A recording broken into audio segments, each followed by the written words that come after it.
नमस्कार साथियों, आप सभी का स्वागत है इतिहास की क्लास में। आज जो हमारा टॉपिक है वह है गुप्तकालीन साहित्य। गुप्तकालीन साहित्य के बारे में चर्चा करेंगे कि गुप्त काल में किस प्रकार के साहित्य की रचना की गई और कौन कौन से ग्रंथ है, चाहे वो काव्य ग्रंथ हो या नाटक हो, जिनकी रचना की गई। क्योंकि गुप्त काल को जो है स्वर्ण युग कहा जाता है, स्वर्ण काल कहा जाता है। और गुप्त काल में अनेक प्रकार से उन्नति हुई, चाहे वो स्थापत्य कला हो, चाहे दूसरी कोई कलाएं हो, चाहे साहित्य हो, तो इसमें अभूतपूर्व उन्नति हुई। और इसी उन्नति के कारण जो है गुप्त काल को स्वर्ण युग की संज्ञा दी गई, स्वर्ण काल कहा गया। और विशेष करके चंद्रगुप्त द्वितीय विक्रमादित्य के समय जो है काफ़ी उन्नति हुई, क्योंकि गुप्त शासक जो प्रारंभिक गुप्त शासक हुए, चंद्रगुप्त प्रथम, समुद्रगुप्त, चंद्रगुप्त द्वितीय, कुमारगुप्त, तो ये सारे गुप्त शासक जो है काफ़ी बलशाली थे। और इनके काल में जो है इन्होंने अपना राज्य, जहाँ राज्य विस्तार किया, अपनी सीमाओं को सुरक्षित किया, ये जिसके कारण जो है साम्राज्य में शांति बनी रही। और जब हम जानते हैं कि जब साम्राज्य में शांति हो, हमारा साम्राज्य पूरी तरह से सुरक्षित हो, तब जो है इन कलाओं का विकास होता है। और इसी कारण से जो है जब गुप्त काल में इन बलशाली शासकों द्वारा अपनी साम्राज्य को सुरक्षित कर लिया गया, तो जो है साम्राज्य में शांति बनी। और इसी शांति के कारण जो है बाकी कलाओं में जो है काफ़ी अभूतपूर्व विकास हुआ। और इन सारी विकास के कारण जो है इनको स्वर्ण युग का नाम दिया गया। स्वर्ण युग इतिहासकारों द्वारा इनको कहा जाता है। तो गुप्तकालीन साहित्य की बात करें कि गुप्त काल में साहित्य रचा गया, तो गुप्तकालीन जो विद्वान हैं उनके दो पार्ट किए जाते हैं, या उन्हें हम दो प्रकार से अध्ययन कर सकते हैं।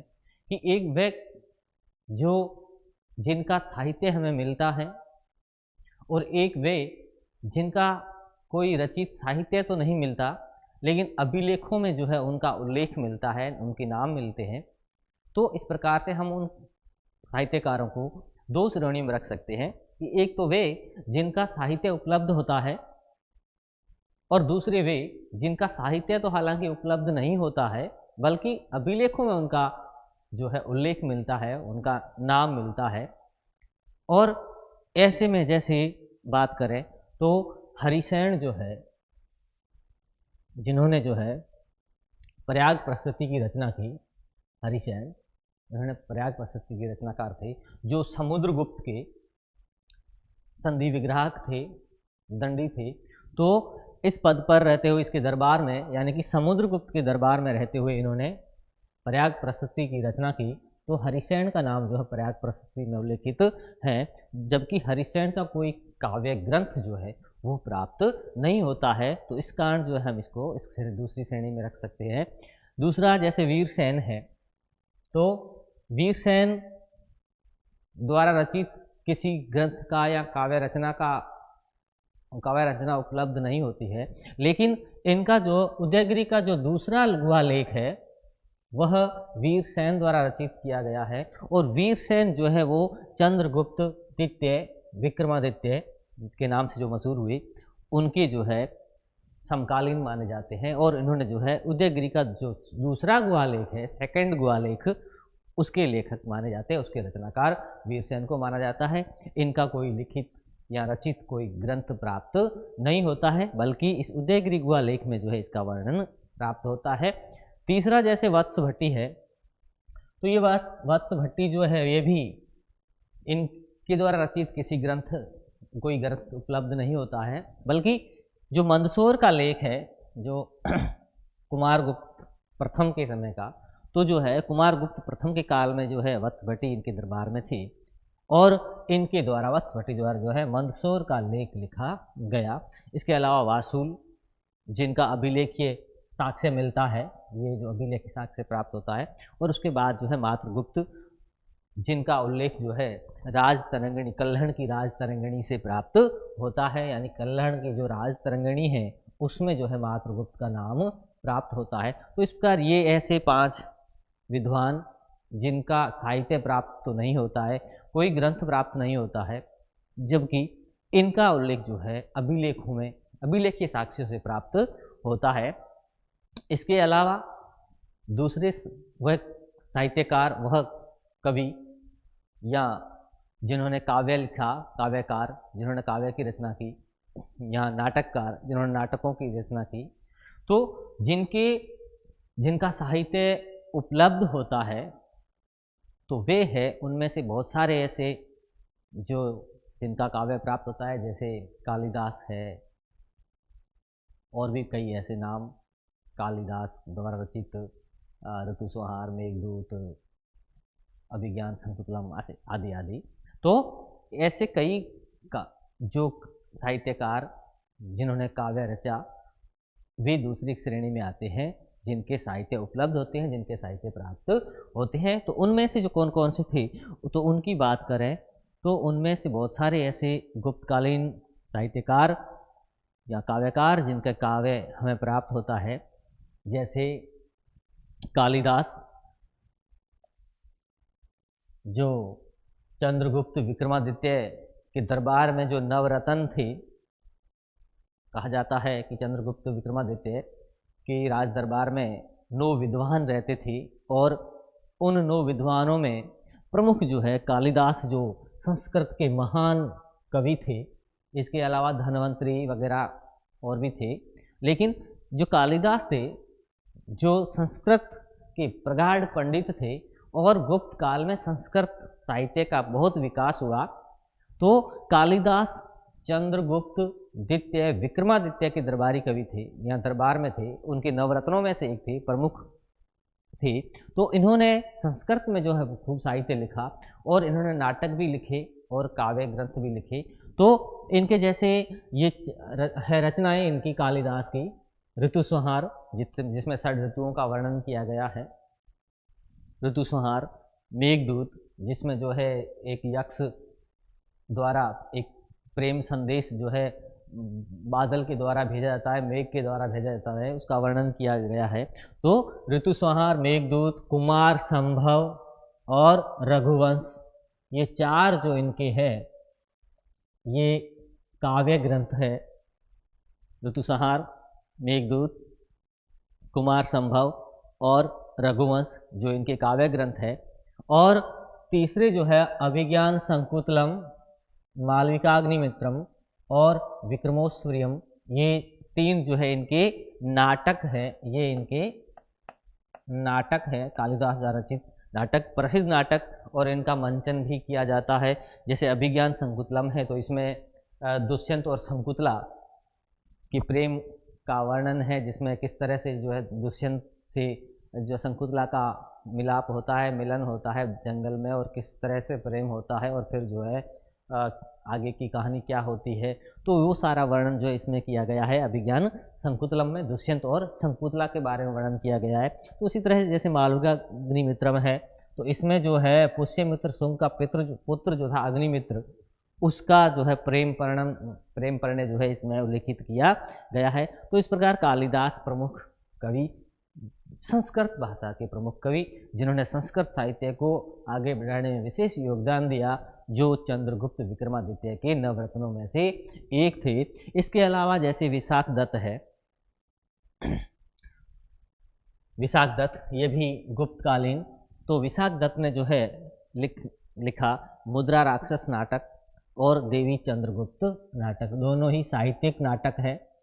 और जैसे मुद्रा राक्षस है, तो इस नाटक में जो है विशाख दत्त द्वारा चंद्रगुप्त प्रथम द्वारा चाणक्य की मदद से किस तरह जो है नंद वंश के शासक घनानंद को पराजित किया गया, और फिर जो है किस तरह से जो है एक साम्राज्य की स्थापना की गई। चाणक्य की जो बुद्धि ने किस प्रकार काम किया कि एक साधारण से इंसान को, एक साधारण से बालक को जो है असाधारण बना दिया और उसे सम्राट बना दिया। तो इस मुद्रा राक्षस में जो है चंद्रगुप्त प्रथम और चाणक्य और नंदवंश से संबंधित जानकारी मिलती है। तो ये ऐतिहासिक नाटक है। और इसी प्रकार देवी चंद्रगुप्तम भी, ये भी एक ऐतिहासिक नाटक है जिसमें जो है चंद्रगुप्त द्वितीय द्वारा किया गया कार्य कि किस तरह से जो है उसने शकों को पराजित किया और शक शासक की हत्या की, और किस तरह से जो है उन्होंने फिर अपने बड़े भाई रामगुप्त को मारकर उसकी पत्नी ध्रुवस्वामिनी से जो है देवी ध्रुवस्वामिनी से शादी कर ली। तो इस प्रकार का वर्णन जो है इसमें प्राप्त होता है। तो ये दोनों ही ऐतिहासिक नाटक है। इसके अलावा भास ने जो है स्वप्नवास वधता, प्रतिज्ञा, योगंधरायण और चारुदत्त, इनकी जो है रचना भास द्वारा की गई। भरत मुनि जिन्होंने नाट्यशास्त्र लिखा, भरत मुनि द्वारा रचित नाट्यशास्त्र नाटक। और इसके अलावा भारवी जो है किरातार्जुनियम जो लिखा गया नाटक, और इसमें जो है ये महाभारत से संबंधित है, क्योंकि नाम अर्जुन बीच है। किरात और अर्जुन, यानी किरात यानी शिव और अर्जुन जो महाभारत का एक पात्र है, पांडव है अर्जुन। तो इस शिव और अर्जुन के बीच जो युद्ध होता है, क्योंकि महाभारत में 18 पर्व है, उस 18 पर्वों में से एक पर्व है वन पर्व। तो उस वन पर्व में जो है इस घटना का उल्लेख किया गया है कि किस तरह से शिव, किरात यानी शिव और अर्जुन के बीच जो युद्ध होता है उसका वर्णन किया गया है। तो भारवी द्वारा रचित किरातार्जुनियम ये महाभारत से संबंधित है। इसमें महाभारत की घटना का उल्लेख किया गया है। इसके अलावा भट्टी ने जो है भट्टी काव्य लिखा, और इस भट्टी काव्य को रावण वध भी कहा जाता है। तो इस भट्टी काव्य में, भट्टी द्वारा रचित भट्टी काव्य, तो यह जो है यह रामायण से संबंधित है। यह रामायण से संबंधित, क्योंकि इसमें रावण वध का उल्लेख किया गया है। भट्टी काव्य या इसका दूसरा नाम रावण वध भी कहा जाता है। तो इस ग्रंथ द्वारा, इस नाटक द्वारा जो है रावण का वध रामचंद्र जी द्वारा किया जाता है, उसका उल्लेख इसके अंतर्गत किया गया है। तो ये दोनों जो है किरातार्जुनियम ये भारवी द्वारा रचित, ये तो महाभारत से संबंधित है, यानी महाभारत की घटना का उल्लेख किया गया है। जबकि भट्टी द्वारा रचित भट्टी काव्य जो है इसमें जो है रामायण से संबंधित, जिस प्रकार से जो है रामचंद्र जी जाते हैं वनवास, और फिर जो है किस तरह से वो रावण का वध करते हैं, तो उस घटना का उल्लेख इस भट्टी काव्य में किया गया है। और भट्टी काव्य का ही दूसरा नाम रावण वध है, जो रामायण से संबंधित है। इसके अलावा शूद्रक जो है, इन्होंने मृच्छकटिकम नाटक लिखा, और इसका मृच्छकटिकम का जो शाब्दिक अर्थ होता है वो होता है मिट्टी की गाड़ी। तो जो है इन्होंने जो है मृच्छकटिकम ग्रंथ लिखा, नाटक लिखा, और इसमें जो है जो चारुदत्त ब्राह्मण था, चारुदत्त ब्राह्मण और वसंत सेना एक गणिका थी, क्योंकि प्राचीन काल में जो है गणिकाओं की थी एक प्रथा थी, गणिका प्रथा, जिसमें देवदासियां भी होती थी जो देव मंदिरों में रहती थी और सेवा कार्य करती थी, जो आजन्म जो मतलब पूरी उम्र वो शादी नहीं करती थी। तो ऐसी और गणिकाएं जिनका समाज में वैसे बहुत सम्मान किया जाता था, इनका कोई गलत नहीं माना जाता, इनकी स्थिति सम्मानजनक थी। तो इस मृच्छकटिकम में जो है वह चारुदत्त एक ब्राह्मण है, और चारुदत्त और वसंत सेना एक गणिका है। उनके बीच में जो प्रेम प्रसंग होता है उसका वर्णन मृच्छकटिकम में शूद्रक द्वारा किया गया है। तो इन्होंने भी ये बहुत अच्छा का लिखा। उसके बाद सोमदेव ने जो है वह कथा सरित सागर की रचना की, और वात्सायन ने कामसूत्र लिखा। कामसूत्र जो काम से संबंधित है, और इसमें बहुत सारी जानकारियाँ भी दी गई है।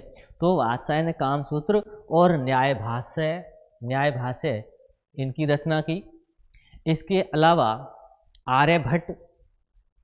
आर्यभट्ट जो है भारत के महान गणितज्ञ, जिन्होंने शून्य का सिद्धांत दिया, जीरो का सिद्धांत दिया और दुनिया को ये बताया, इसके साथ साथ ये बताया कि जो है पृथ्वी और सूर्य का संबंध क्या है, जो पृथ्वी है सूर्य के चारों ओर चक्कर लगाती है, दिन रात कैसे बनते हैं, इस बारे में बहुत सारी जानकारियाँ प्राप्त की और इन्होंने हमको सिद्धांत दिया सूर्य। और इनके द्वारा रचित जो है वह है सूर्य सिद्धांत और आर्यभट्टीय।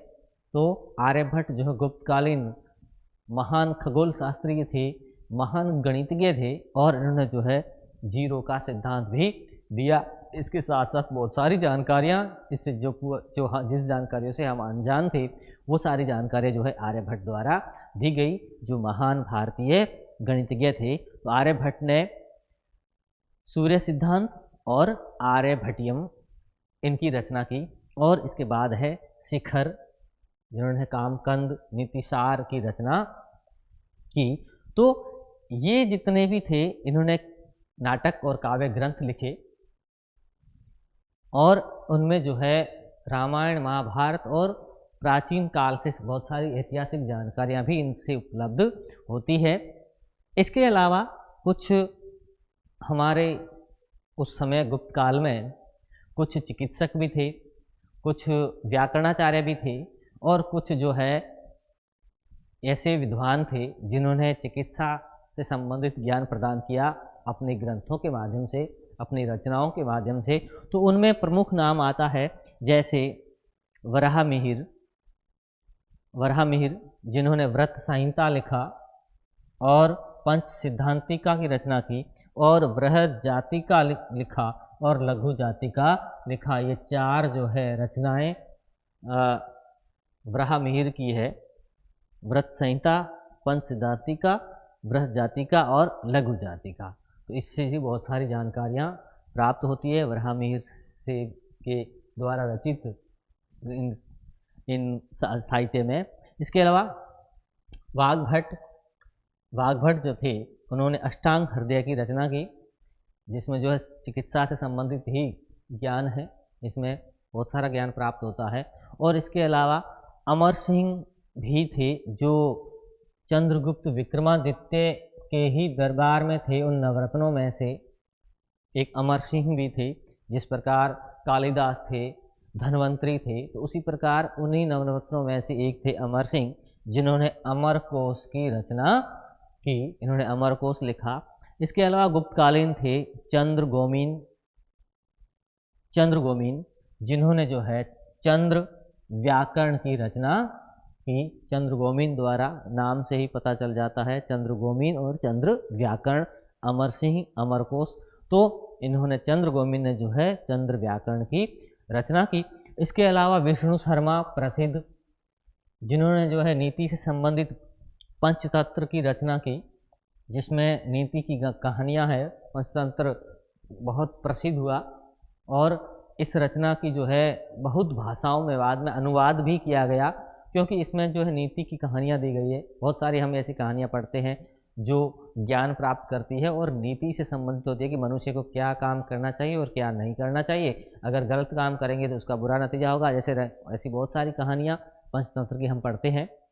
तो विष्णु शर्मा भी गुप्तकालीन ही थे, साहित्यकार थे, जिन्होंने पंचतंत्र लिखा और ये बहुत ही प्रसिद्ध हुआ। ये नीति से संबंधित कहानियाँ हैं, मनुष्य के व्यवहार से संबंधित कि मनुष्य को क्या करना चाहिए, क्या नहीं करना चाहिए और किस कार्य का क्या परिणाम होता है, लालच का क्या परिणाम होता है, क्रोध का क्या परिणाम होता है और मित्रता कैसी होनी चाहिए, कैसे मित्रों पर भरोसा करना चाहिए, या और भी ऐसी बहुत सारी बातें जो मनुष्य के लिए बहुत ही लाभदायक है। तो उन कहानियों का जो है इन पंचतंत्र में उल्लेख मिलता है, जो विष्णु शर्मा द्वारा लिखी गई। तो विष्णु शर्मा भी गुप्तकालीन ही साहित्यकार थे।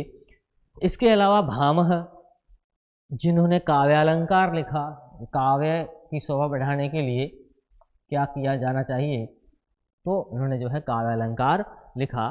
तो इस प्रकार हम देखते हैं कि गुप्त काल में साहित्य के क्षेत्र में बहुत प्रगति हुई और इसके अलावा साहित्य में नाटक लिखे गए, महाकाव्य लिखे गए और खंड काव्य भी लिखे गए।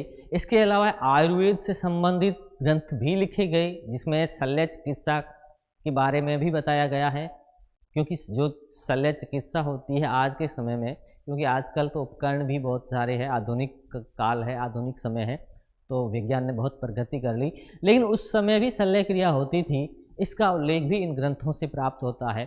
तो गुप्त काल में साहित्य का प्रमुख रूप से विकास हुआ और विशेष रूप से संस्कृत भाषा का भी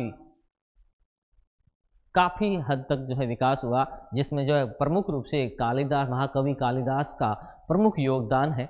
तो इसके अलावा कुछ और ग्रंथ लिखे गए, जैसे जो है धार्मिक ग्रंथों की बात करें तो धार्मिक ग्रंथ भी लिखे गए, जैन ग्रंथ धर्म से संबंधित, बौद्ध धर्म से संबंधित आदि धार्मिक ग्रंथ भी लिखे गए।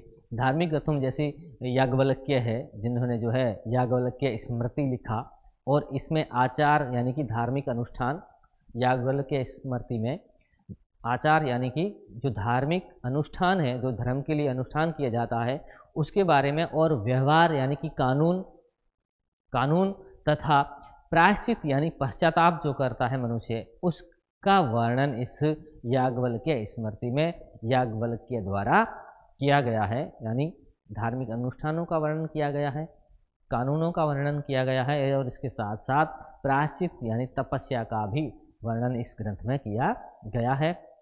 इसके अलावा जो है महाभारत और पुराण, जो महाभारत और पुराण ग्रंथ थे, तो इनके जो है नवीन संस्करण भी गुप्त काल में ही रचे गए और इनको अंतिम रूप जो है गुप्त काल में दिया गया। इस प्रकार महाभारत और पुराणों के नवीन संस्करण भी गुप्त काल में ही लिखे गए। बौद्ध साहित्य का भी काफ़ी विकास हुआ, क्योंकि बाद के जो गुप्तकालीन शासक हुए, उन्होंने बौद्ध धर्म को राजधर्म बना लिया और बौद्ध धर्म अपना लिया और बौद्ध धर्म के विकास का प्रयास किया, जिस कारण जो बौद्ध साहित्य में भी काफ़ी प्रगति हुई। तो बौद्ध साहित्य में भी अभूतपूर्व उन्नति हुई और आचार्य असंग ने अनेक बौद्ध ग्रंथों की रचना की। आचार्य असंग, जिन्होंने बहुत सारे ग्रंथों की रचना की, बौद्ध धर्म के योगाचार संप्रदाय को लोकप्रिय बनाने में विशेष योगदान इन असंग का है। असंग ने जो है काफ़ी जो योगाचार संप्रदाय था उसको आगे बढ़ाने का या लोकप्रिय बनाने का कार्य किया। और इसके ही छोटे भाई थे वसुबंधु, जो प्रसिद्ध विद्वान थे, और हीनयान व महायान दोनों संप्रदायों पर अनेक ग्रंथ उनके द्वारा लिखे गए, वसुबंधु द्वारा लिखे गए। एक दृढ़नाग नाम आता है, वो भी प्रतिभाशाली बौद्ध विद्वान थे और इन्होंने जो है दार्शनिक कथा लिखा। उसने बौद्धों में सर्वप्रथम न्याय शास्त्र की प्रतिष्ठा की, जो न्याय शास्त्र की प्रतिष्ठा बौद्धों में की वो दृढ़नाग ने ही की। इसके अलावा आचार्य बुद्ध घोष भी इसी गुप्त काल में ही हुए। आचार्य बुद्ध घोष, जिन्होंने अनेक बौद्ध ग्रंथों की रचना की और उन जो पूर्व में लिखे गए बौद्ध ग्रंथ थे उन पर अनेक टीकाएँ भी लिखी। और इसके साथ साथ जिस प्रकार बौद्ध साहित्य का भी विकास हुआ इस काल में, तो इस काल में जैन साहित्य का भी विकास हुआ। जैन साहित्य भी लिखा गया, जैसे वल्लभी में जो है मुनियों और विद्वानों की जो सभा हुई थी, वल्लभी में जैन धर्म की सभा, तो इस सभा का उल्लेख भी मिलता है। और इसके साथ साथ जैन आगम को संग्रहित और संगठित करके लेखबद्ध किया गया इस सभा के माध्यम से, यानी जो सभा की गई जो वल्लभी में, तो उसमें जैन धर्म के आगमों को लिपिबद्ध किया गया, लेखबद्ध किया गया और अंतिम रूप से उसको संग्रहित किया गया। और इसके अलावा आचार्य सिद्धसेन दिवाकर ने जैन धर्म श्याम शासन का प्रतिपादन किया। जैन धर्म पर जो है श्याम शासन का प्रतिपादन आचार्य सिद्धसेन दिवाकर द्वारा किया गया। और इसके साथ साथ आचार्य सिद्धसेन गणी ने श्वेतांबर संप्रदाय के कुछ ग्रंथों की रचना की। श्वेतांबर संप्रदाय से, क्योंकि जैन धर्म के दो संप्रदाय माने जाते हैं, दिगंबर और श्वेतांबर, तो इन्होंने श्वेतांबर संप्रदाय से संबंधित कुछ ग्रंथों की रचना की।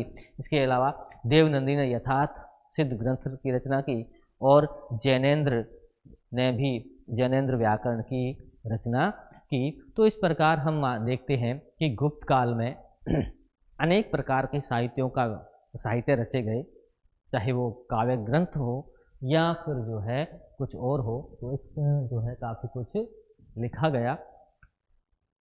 तो अंतिम रूप से हम कह सकते हैं आसानी से कि जो है गुप्त काल में अनेक प्रकार के साहित्य रचे गए, नाटक लिखे गए, काव्य लिखे गए, खंड काव्य लिखे गए और चिकित्सा संबंध आयुर्वेद लिखे गए, गणित से संबंधित ग्रंथ लिखे गए और इन विभिन्न क्षेत्रों में जो है साहित्य का काफ़ी विकास हुआ और इस कारण जो है साहित्य के साथ साथ कलाओं का भी विकास हुआ। इस कारण जो है गुप्त काल को जो है स्वर्ण काल कहा जाता है। तो इस प्रकार ये था गुप्तकालीन साहित्य, जिसके बारे में हमने देखा कि कौन कौन से ने क्या क्या लिखा और इसमें से विशेष करके भारवी, भरतमुनि, भट्टी, शूद्रक, सोमदेव, विशाखदत्त, भास, कालिदास आदि के नाम आते हैं जिनकी रचनाएं हमें प्राप्त होती है, जबकि हरिसेन, वीरसेन, वत्स भट्टी, वासुल और मात्रगुप्त इनका अभिलेखीय साक्ष्य प्राप्त होता है। इनके द्वारा लिखी गई किसी प्रकार की कोई रचना प्राप्त नहीं होती है, जबकि अभिलेखों में इनका उल्लेख प्राप्त होता है। तो अगला टॉपिक अगली क्लास में देखेंगे कि एक तो साहित्य है और साहित्य के बाद है दर्शन। तो कौन कौन से दर्शनों की बात की जाती है और दर्शन में क्या क्या है, जैसे 6 दर्शन माने गए हैं, तो उन दर्शनों के बारे में हम पढ़ेंगे अगली क्लास में। तब तक के लिए नमस्कार, धन्यवाद।